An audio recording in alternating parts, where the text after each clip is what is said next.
Hola, ¿cómo están?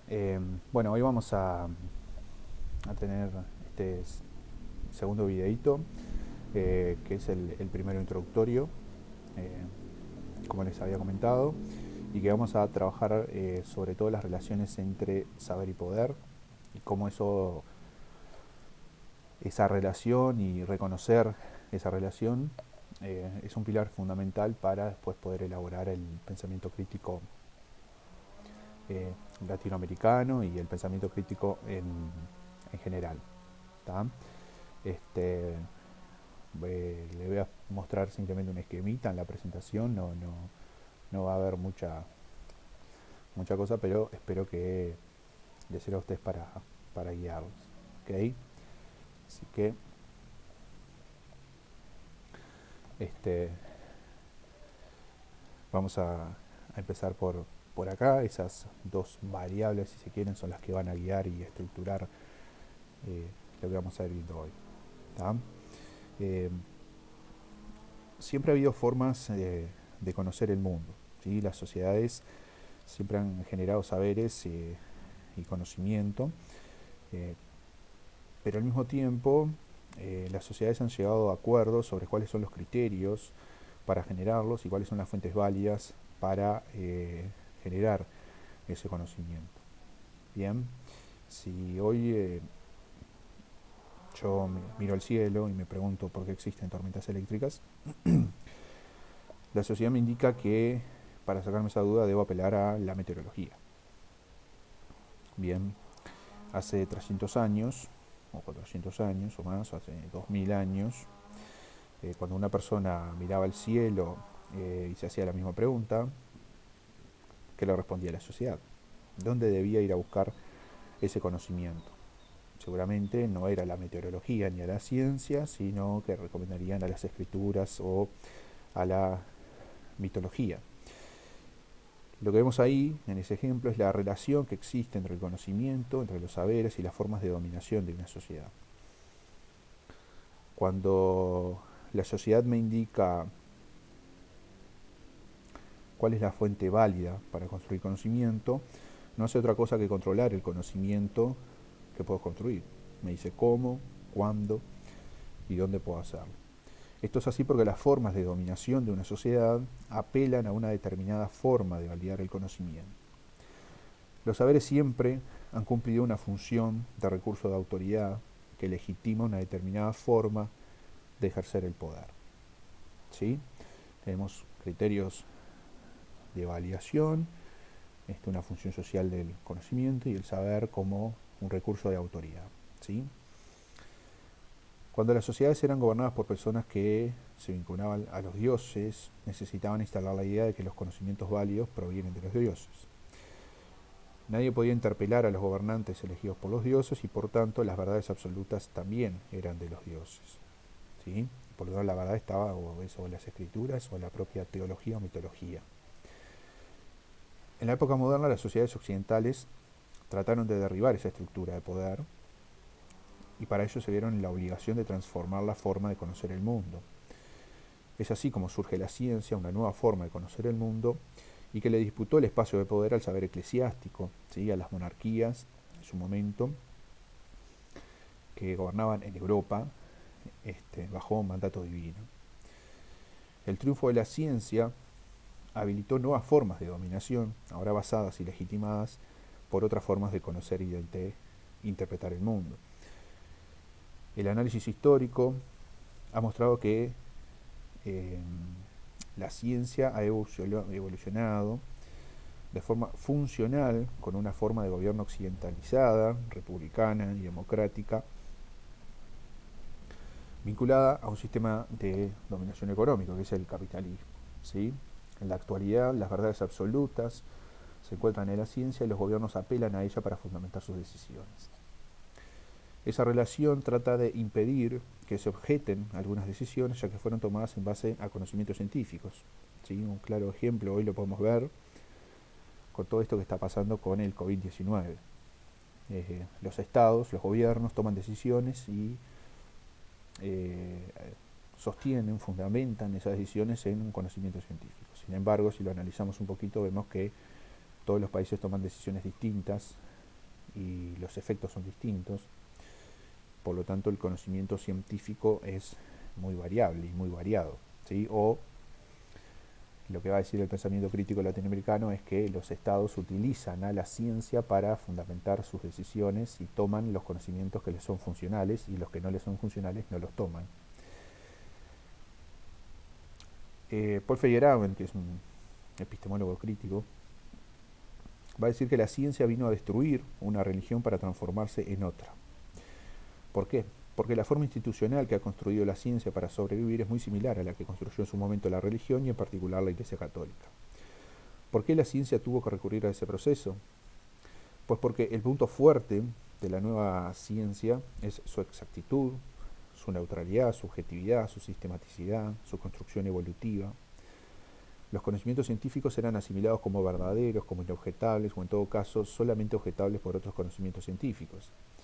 La cuestión es que la historia de la ciencia ha demostrado que eso nunca sucedió. La ciencia nunca fue verdadera, exacta, infalible, neutra ni objetiva. Por tanto, muchos de los conocimientos científicos han resultado falsos, erróneos, e incluso no solo no han aportado a una evolución social, sino que han generado grandes desastres y perjuicios. Como la ciencia genera mecanismos sociales y culturales que la ayuden a sobrevivir, ¿sí? Requiere de esas relaciones entre saber y poder para mantener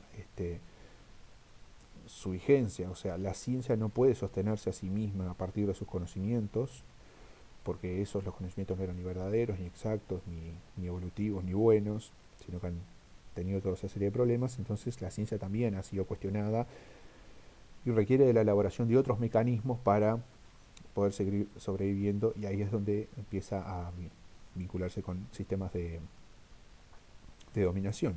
Lo mismo que el mismo proceso, por ejemplo, que tuvo la Iglesia Católica en su momento cuando fue cuestionada en Europa, eh, y tuvo que generar esos mecanismos.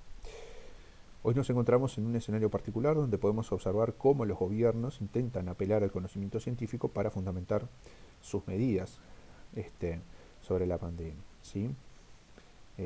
Fácilmente podemos observar cómo los gobiernos, si bien todos apelan a la ciencia, seleccionan algunos conocimientos científicos que son funcionales a las medidas que ellos quieren tomar, y en caso contrario, todos hubiesen tomado las mismas medidas. ¿Sí? Si existiese un único conocimiento verdadero científico, ¿no? Como lo promulga la ciencia, entonces todos deberíamos estar tomando las mismas medidas, y además todos estaríamos teniendo los mismos efectos. No solo no tenemos las mismas medidas, sino que cada gobierno toma las medidas que mejor le convienen, aunque dice que son basados en la ciencia, sino que aquellos estados que toman las mismas medidas incluso tienen efectos distintos. Por lo tanto, el conocimiento científico que está detrás de eso también es cuestionable y objetable. La relación entre el saber y el poder, entonces, siempre ha existido. Ha sido la ciencia occidental quien ha intentado convencernos de que tal cosa no existe, ya que la ciencia es neutra. Numerosos estudios de diversas disciplinas han mostrado que el proceso de generación de conocimiento científico no es neutro ni objetivo, principalmente porque no puede serlo. El conocimiento no emana del objeto, sino que siempre existe un sujeto que lo conoce. Ese sujeto no es una persona aislada, es una persona que vive en una sociedad determinada, tiene un trabajo determinado, determinadas necesidades, sentimientos, aspiraciones, urgencias, valores, ideas, ideologías, etc. No es posible, por más que se intente, despojarse de todo eso al momento de generar un conocimiento, sea científico, sea de cualquier otro tipo. Como consecuencia, la epistemología tradicional ha llegado a reconocer que el conocimiento científico es falible. El físico y luego epistemólogo Karl Popper llega a elaborar la idea de que lo único que se puede llegar a demostrar es que una teoría es falsa, pero que nunca se podrá demostrar que una teoría es verdadera. Ahora bien, ¿cómo es posible entonces sostener un sistema de dominación que se basa en un conocimiento que es falible? Y la respuesta desde el pensamiento crítico es generando otros dispositivos de dominación que lo complementen. Bien, entonces esta es como el punto de partida que va a tener el pensamiento crítico para elaborar nuevas teorías, ¿sí? Primero, asumir que existe una relación entre la generación del conocimiento y los sistemas y dispositivos de dominación, que ambos se necesitan mutuamente.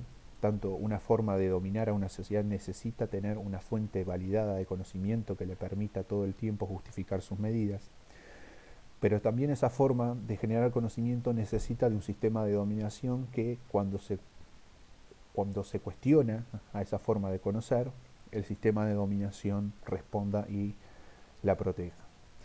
Esta relación la podemos ver a lo largo de la historia y en cualquier sociedad. En las poblaciones incluso originarias de América Latina tenían su sistema de dominación vinculado al saber de los ancianos, al saber ancestral, también a cierta mitología, y eso les permitía gobernar porque cuando sucedía algún conflicto o algo apelaban a ese saber, y además ese saber también era protegido por la cultura de dominación, por ejemplo, de las poblaciones originarias, o sea que nadie iba a cuestionar el saber de los sabios, de los viejos, porque la propia comunidad protegía esa forma de, de generar el conocimiento.